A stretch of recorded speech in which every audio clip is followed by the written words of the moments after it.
Now let us consider the the two springs when they are connected in the series combination. So these are the two springs S1 and S2, and after adding the mass m, so the respective extensions are x1 and x2, and the total extension is x is equal to x1 plus x2. It can be observed from this particular diagram. Now let S1 be as the spring 1 and K1 be its the spring constant, and x1 is the extension which is observed when mass m is applied.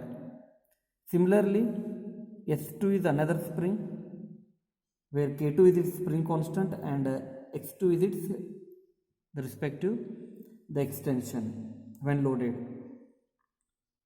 and m be the common mass which is applied to its lower end. Here when they are connected in series, m is the common mass which is applied.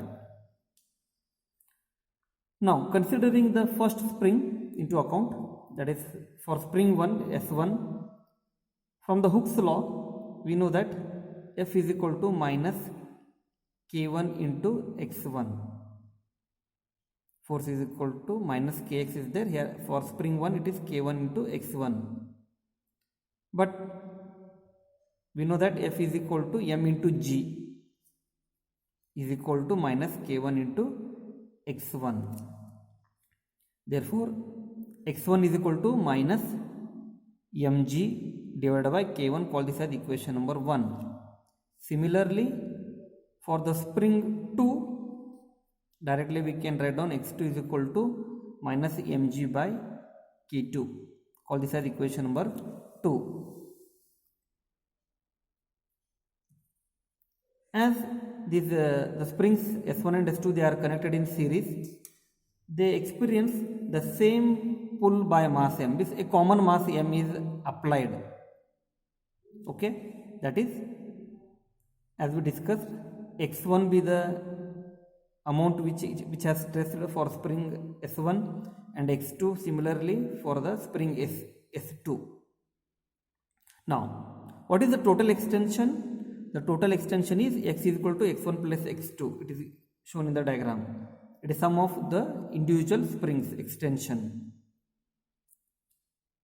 Now let us consider Ks be the force constant in series combination.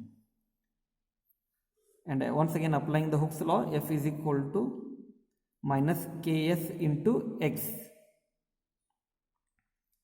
and F is equal to once again m into g is equal to minus Ks. What is s? X is nothing but x1 plus x2. So substitute here x1 plus x2. Rearranging the terms, x1 plus x2 is equal to minus mg by k into s. You call this as equation number 3. Now substituting the values of 1 and 2, the above equation, x1 and x2 value in this particular equation number 3, that is x1 is given by minus mg by k1 minus mg by k2 is equal to minus mg into ks. So mg it get cancelled on either side. Okay, so we get 1 by k1 plus 1 by k2 is equal to 1 by ks, or the effective combination in series combination ks is equal to k1 into k2 divided by k1 plus k2. This is the effective the force constant or the spring constant when connected in series combination. If there are more than 2, if there are n number when they are connected in series combination, it is given by 1 by ks is equal to summation of I is equal to 1 to n into 1 by ki. And the period of oscillation is given by t is equal to 2 pi square root of m by ks. This is in the series combination. Similarly, we will see in the for the parallel combination. That is the effective force constant for springs in parallel combination. Once again consider the two springs S1 and S2 respectively. So S1 is having spring constant K1 and the extension is X1, and for spring S2, K2 is the spring constant and X2 is the extension in spring S2.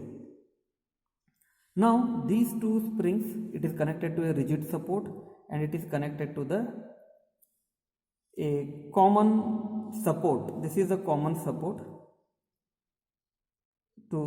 and for that support we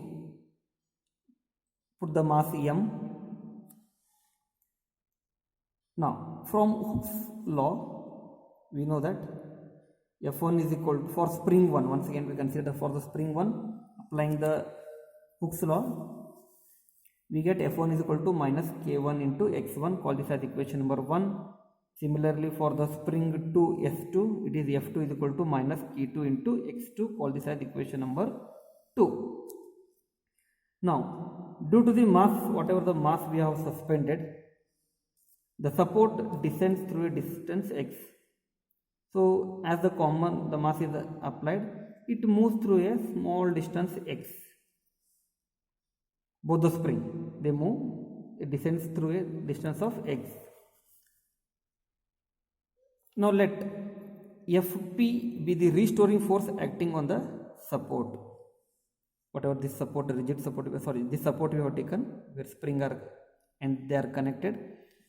That is, Fp is the restoring force acting on the support, and Kp is the force constant in the parallel combination. For P corresponds to parallel combination. Once again, from the Hooke's law, Fp is equal to minus Kp into x. Therefore, this Fp, the force in parallel, it is sum of the individual forces in spring 1 and spring 2, that is F1 plus F2. Therefore, from equation 1 and 2, the above equation F1 and F2, if we substitute here, we get Fp is equal to minus K1 into X1 minus K2 into X2. As both the springs, they undergo with the same extension x, that is x is equal to x1, that is equal to x2. Therefore, in the above equation, x1 and x2 are replaced by x. Therefore, Fp is equal to minus K1 into x minus K2 into x. Simplifying, we get Fp is equal to minus x. If you take outside, we get inside K1 plus K2. You call this as equation number 4. Now comparing this equation 3, Fp is equal to minus Kp into x, and this equation number 4, Fp is equal to minus x into bracket K1 plus K2. Comparing these two, we get this Kp. This Kp is equal to K1 plus K2. Therefore, we can write it as Kp is equal to K1 plus K2. So this is the effective, the combination when connected in the parallel combination. Kp is equal to K1 plus K2 if there are n number of springs are connected in the parallel combination. It is the effective combination is given by Kp is equal to K1 K2 plus Kn. Now once again, the corresponding the period of oscillation is given by T is equal to 2 pi square root of n by k into P.